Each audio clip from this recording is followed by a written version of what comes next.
Hello everyone and welcome to Right Wing Rising. In today's video, I am going to be talking about the Ohio Senate GOP primary that is taking place tomorrow on Tuesday, March 19th. This is a very big primary ahead of the 2024 elections in November. The reason being is this Ohio Senate seat is currently held by Sherrod Brown, a three-term Democrat incumbent running for a fourth term.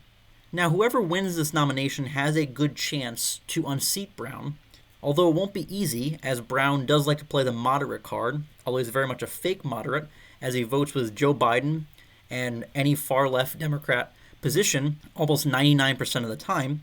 While he is still very liberal, make no mistake, he will still be a tough opponent in this seat for whoever the Republican nominee is, since he's been in the Senate for almost 20 years now, has a lot of name recognition, and again, likes to play the moderate card and comes across as a more moderate Democrat, even though he is really not that in reality. So it's very important to see who is the nominee for the seat, because you obviously want a strong challenger to Sherrod Brown, but you also want someone that will be a strong senator if they do beat Brown, and they have a strong chance to with Trump being on the ballot in the fall, and Trump has done very well in Ohio, winning Ohio by about 8 points in both 2016 and 2020, and is expected to increase that margin this time, probably winning it by 10 points or more. And in doing so, he would carry the Republican Senate nominee across the finish line to flip that seat. So whoever is the nominee has a very good chance with Trump being on the ballot. But you want to make sure it's the right candidate. So we're going to analyze the candidates, specifically the top two candidates in recent polling, and predict what happens in tomorrow's election and what I also hope to happen in tomorrow's election. Before we get into this topic, if you could please leave a like on this video and subscribe to the channel if you are new. Any support is greatly appreciated. It really helps the channel grow. Without further ado though, let's get into the video. So the three candidates in this race are Frank LaRose, who is the Secretary of State currently in Ohio, Bernie Moreno, who is a businessman and has never held elected office in his life, and then there is State Senator Matt Dolan. Frank LaRose was predicted to be the candidate that would emerge as the frontrunner and win the primary since he has name recognition, and he's the only candidate of the three that has won a statewide office in Ohio and has the statewide name recognition that the other two candidates don't necessarily possess. Even though Bernie Moreno did run for the other Ohio Senate seat that was up in the 2022 midterms, but he ended up dropping out of the Republican primary and endorsing J.D. Vance, who would go on to win the nomination and subsequently win the November election, and now he is the other senator from Ohio in addition to Sherrod Brown. J.D. Vance also endorsed Bernie Moreno to return the favor from Moreno endorsing him last time, but that's beside the point, something we'll get into later. Needless to say, though, Moreno does have some name recognition because he did run a campaign 2 years ago for the Senate, and Matt Dolan is a state senator, but Frank LaRose overall would be a more statewide known figure. However, he really did not ever gain much traction and really could not separate himself from the other two candidates in the polls, and has really been polling consistently in third place in a lot of polls, especially recently, whereas the other two candidates, Bernie Moreno and Matt Dolan, are neck and neck. Moreno did pull ahead when he got endorsed by Trump and started racking up the endorsements, but Matt Dolan has a lot of money behind him. He's self-funding a lot of his campaign, and he has a lot of money on hand that's been helping him down the stretch and catching up to Moreno in the polls to make this a very tight race between Dolan and Moreno. Now, Moreno, as you can see here, backed by Trump held a rally for him last week down the stretch leading up to the primary tomorrow to try and give him a final boost in a state that Trump's endorsement means a lot, because he's really turned the state red single-handedly, as it previously was a swing state until he came along in 2016 and won it by a commanding margin, and did so again in 2020, as I mentioned earlier. Bernie Moreno is just a really solid candidate and really would be a great senator, and I really hope to see him get across the finish line. If we look at his platform here, he talks about growing the middle class, the American dream. He immigrated to this country and didn't become a citizen until he was 18 years old. So he is the quintessential picture of the American dream. An immigrant, became a successful businessman, had a successful life as an American. And he is running to try and make sure that dream stays alive for countless other Americans for decades to come.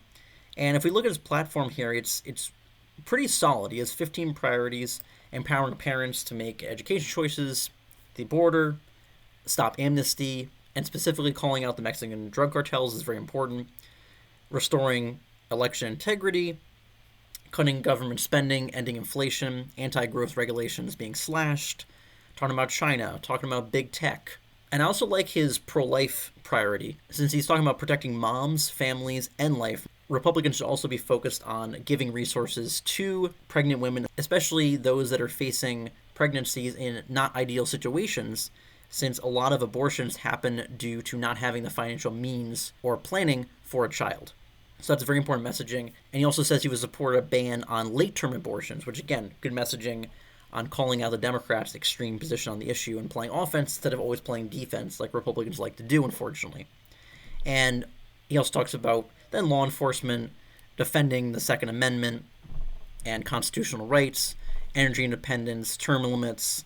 But I also like he mentions, especially which is important for Ohio, restoring American manufacturing. So a very solid platform, someone you could see very much being in line with Trump in Congress and being a supporter of him, especially when it comes to immigration and returning manufacturing jobs to America, which is two obviously very important tenets of Trump's policy platform, always has been.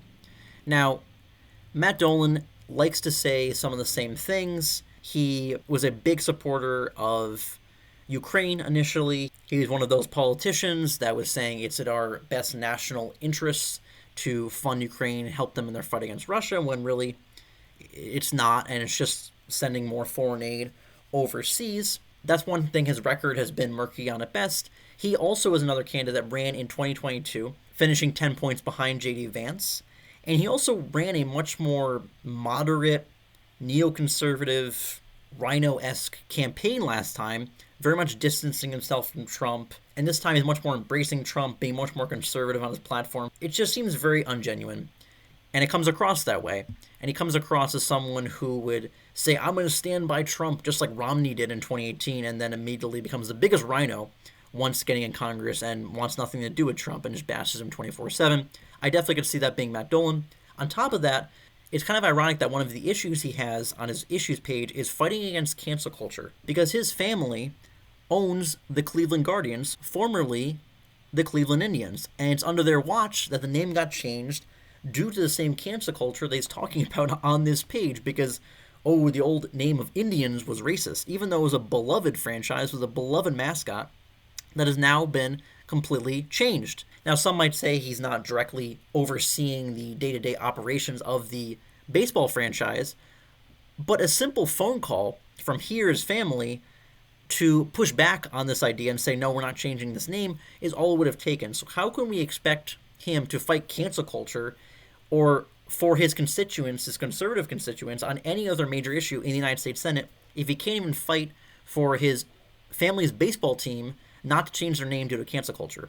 I'm not very convinced. Also, Bernie Moreno's endorsements are absolutely phenomenal. Obviously, Trump endorsed him, but then every single great senator that we have, which are not many, but there are some great senators, endorsed him. Whether it be Ted Cruz, Ted Budd, Mike Lee, Roger Marshall, Rand Paul, Rubio, J.D. Vance, as I mentioned before, Lee Zeldin from New York endorsed him, Carrie Lake, Vivek Ramaswamy, and a bunch of county Republican parties in Ohio all endorsed him. He even got the Jim Jordan endorsement from the House, and Warren Davidson, who's probably the best congressman from Ohio. So he just has very great endorsements from very conservative people, whereas if we look at the Matt Dolan endorsements, he has people like the Ohio Governor Mike DeWine and the former Ohio Senator Rob Portman endorsing him, who are both very establishment, moderate, neoconservative Republicans to their core. And he has them in big, bold letters at the top of his endorsement page, very much touting them and being very proud that he has their support.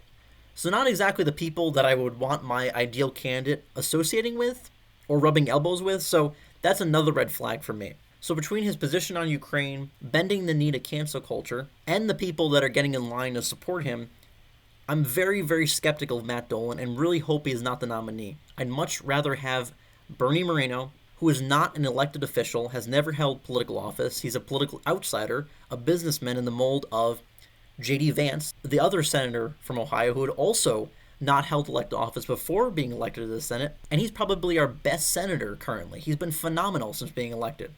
Also, like Donald Trump was the biggest political outsider of all time, having no political elected office experience before being elected president. I'd rather take a chance on Moreno, who, yes, doesn't have a record to run on because he's never been elected to anything, but has a great issues page, has been very strong in both of his campaigns on immigration and bringing manufacturing jobs back to America. And I also like his messaging on abortion. I think it would play well. At the end of the day, I trust Moreno to be more conservative in the Senate than Dolan would be, and to be more supportive of Trump's policy agenda than Dolan. Now, finally, looking at the campaign spending of all three candidates, Frank LaRose has spent $1.5 million, a little more than that, whereas Moreno spent almost $7.5 and Dolan spent over $9 million. As I said, he has a lot of money on hand, which is helping his campaign, unfortunately, make a last-minute play, a serious play, at the Republican nomination for this race. But Moreno, as I said, $7.5 million to $9 million for Moreno versus Dolan for the amount they've spent in this race. At least Moreno's been keeping up with Dolan in some aspect. He has a Trump endorsement. He has a lot of endorsements behind him, including of the other sitting senator, that should help him win over voters. And looking at polling here, we can see it's very close between Moreno and Dolan. Frank LaRose has not led a single poll since last year, and he's really dropped off into the high teens, low 20s, which is not going to cut it to win the nomination. Moreno has led the most recent poll that was released today, 44 to Matt Dolan's 40, with Frank LaRose down 16. But you can see Dolan has led the last two polls here, 31 to 29 against Moreno and 33 against 31. The good thing, though, is Emerson College is a pretty reliable pollster, and this poll also has no undecideds. They force people to pick between the three candidates, and Moreno is narrowly the favorite. He has also led more polls this year than Dolan had, but Dolan has also been surging recently, and the polling is indicative of that. So here's hoping that Moreno can pull it out. So if you live in Ohio, make sure you get out and vote tomorrow for Bernie Moreno for the Senate, and of course for Donald Trump for the presidential nomination. We need to make sure we have the best conservative option possible to be our nominee in this seat, so we can have another good senator if Brown goes down in November.